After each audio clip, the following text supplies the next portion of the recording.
She kept a hockey stick in the trunk of her car. She ran a city of 720,000 people into her 90s. And when a train carrying deadly chlorine gas derailed just outside the city core, she didn't panic, she took over. This is the story of Hazel McCallion, mayor of Mississauga for 36 years. The woman they called Hurricane Hazel. Hazel Mary Muriel Journa was born on Valentine's Day, 1921, in Port Daniel, a small fishing town on Quebec's Gaspé coast. Her father ran a fish cannery and general store. Her mother was the town's first formally trained nurse.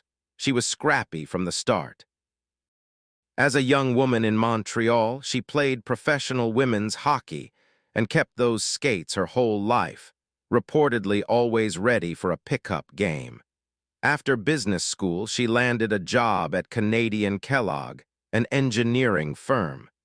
She transferred to Toronto in 1942. Then, in 1951, she married Sam McCallion, and the couple settled in a small town just west of the city called Streetsville. That little town would be the launching pad for everything. In 1964, McCallion ran for deputy reeve of Streetsville and lost. She later said she was the victim of dirty tricks, but she came back. She was appointed to the planning board, won deputy reeve in 1967, and was elected mayor of Streetsville in 1970. Then the province stepped in. Ontario was consolidating municipalities across the region. Streetsville and Port Credit were officially folded into the new city of Mississauga in January 1974. McCallion fought hard to keep Streetsville independent and lost, so she did the next best thing. She ran for Mississauga City Council, won, and spent 4 years learning every committee, every budget line, every back room in the building. In 1978, she ran for mayor against the incumbent Ron Searle, whose campaign slogan was simply a good mayor. 2 weeks before Election Day, McCallion dropped her counter-slogan, a better mayor.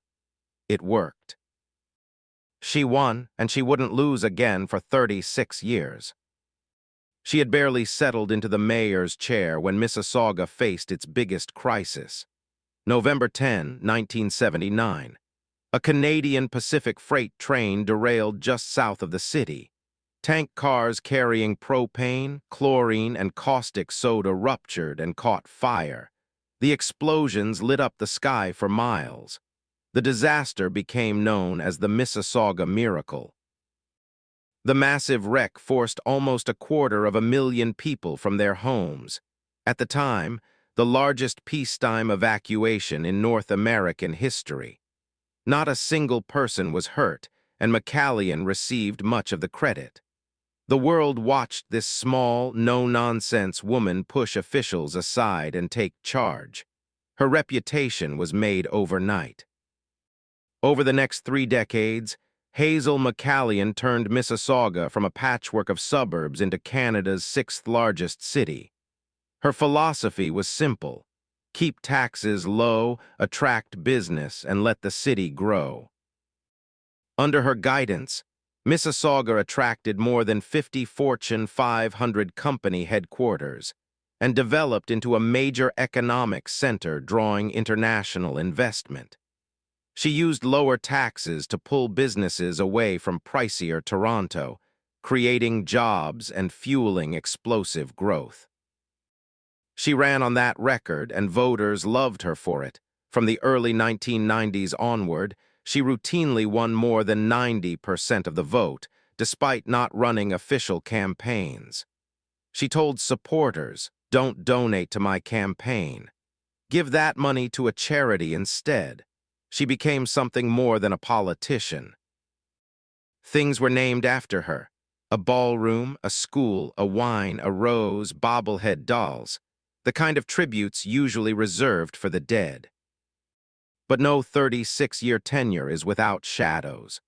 McCallion first faced conflict of interest allegations in 1981 when a local lawyer sued her for participating in a council vote on 3,800 acres of land development, 5 acres of which she personally owned.